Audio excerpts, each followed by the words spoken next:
Саламатсыңарбы? 8 класстар үчүн информатика сабагы.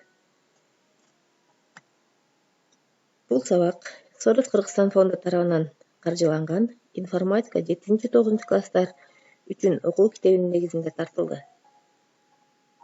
Биринчи бөлүм информатика жана маалымат. Сабактын темасы логикалык туюнтмаларды чыгаруу. Сабакка киришерден мурда окуу китебиндеги шарттуу белгилер менен тааныша алайлы. Эсиңе тут. Бул маанилүү маалымат. Аны жакшы эстеп калуу керек. Бул кызыктуу. Тема боюнча кошумча маалыматтар. Аныктама. Жатка билүү керек болгон теориялык маалыматтар. Суроолор жана тапшырмалар. Окуу китебинин түшүндүрүүчү текстинде өзүн өзү көзөмөлдөө үчүн жана компьютердик практикум. Компьютерди өз алдынча аткаруу үчүн тапшырмалар. Логика деген эмне? Ойлонуп көрөлүчү. Логика ой жүгүртүүнүн формалары жана жолдору жөнүндөгү илим. Ой жүгүртүүнүн негизги формалары кайсылар? Концепция, билдирүү, корутунду. Айтым деген эмне? Бул чындыгы бир нерсенин касиеттери жана алардын ортосундагы мамилелер жөнүндө тастыкталган же четке кагылган ой жүгүртүү формасы. Билдирүү бул чындык же жалган болушу мүмкүн. Айтымдардын кандай формалары бар? Жөнөкөй жана татаал. Кантип биз татаал айтымдарды формалдуу тилде жазабыз? Айрым өзгөрүлмө жана туташтыргычтар менен берилген жөнөкөй сөздөрдү тандап алабыз. Жөнөкөй сөздөрдү логикалык өзгөрмөлөр, ал эми татаал билдирүүлөрдү логикалык функция деп атайбыз.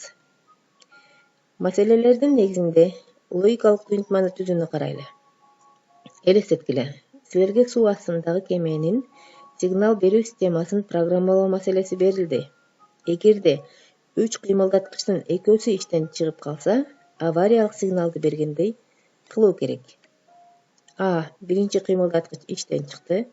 Б. Экинчи кыймылдаткыч иштен чыкты. С. Үчүнчү кыймылдаткыч иштен чыкты. X авариялык кырдаал. Сигнал берүү системасы X кырдаалында иштейт.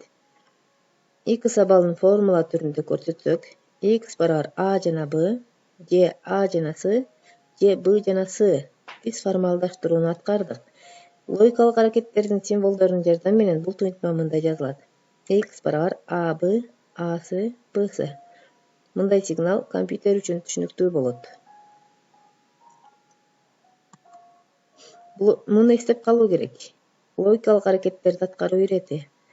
Кашаларда жайгашкан туюнтма, таануу, логикалык көбөйтүү, логикалык кошуу жана логикалык ээрчүү. Маселелер чыгарууну карайбыз. Татаал логикалык туюнтманы чыгаруу. Бизге жөнөкөй туюнтмалар берилген. Татаал логикалык туюнтмаларды чыгарышыбыз керек. Курама туюнтманын чындык экендигин аныктагыла. Формуласын жазабыз. Чыгаруу алгоритмине көңүл бурабыз. Жөнөкөй туюнтмалардын чындык экенин аныктайбыз. Биринчибиз А туюнтмасы 3 Бга барабар дейт. Демек бул жалган.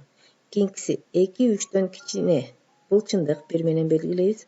Үчүнчүсү С 4 1ден кичине. Бул жалган. Экинчи курама туюнтмага маанилерин коебуз.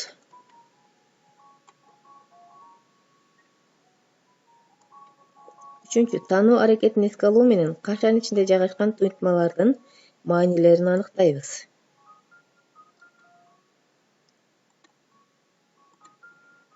Демек 0ду 1ге көбөйткөндө 0ду алабыз. Логикалык көбөйтүүнү аткарып биз 0ду алабыз. Логикалык кошууну аткарабыз эми. Ортодогу жыйынтыкты алабыз.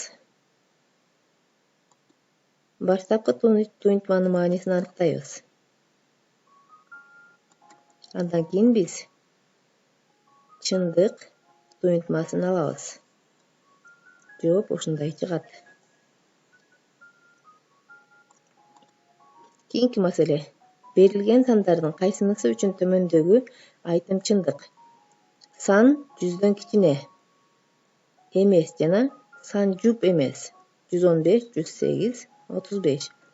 Чыгаруу алгоритми. Туюнтма түзөбүз. Сан 100дөн чоң же барабар жана сан жуп түрүндө жазалы. Текшерип көрөбүз. Биринчи, чындык. Анткени эки айтым тең чындык. 115 саны 100дөн кичине эмес жана так сан. Бул туура жооп. Экинчиси, жалган. Анткени экинчи айтым жалган. 108 жүп сан.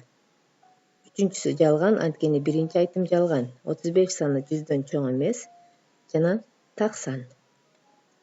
Төртүнчү, жалган. Анткени экинчи айтым жалган. 8 так сан эмес.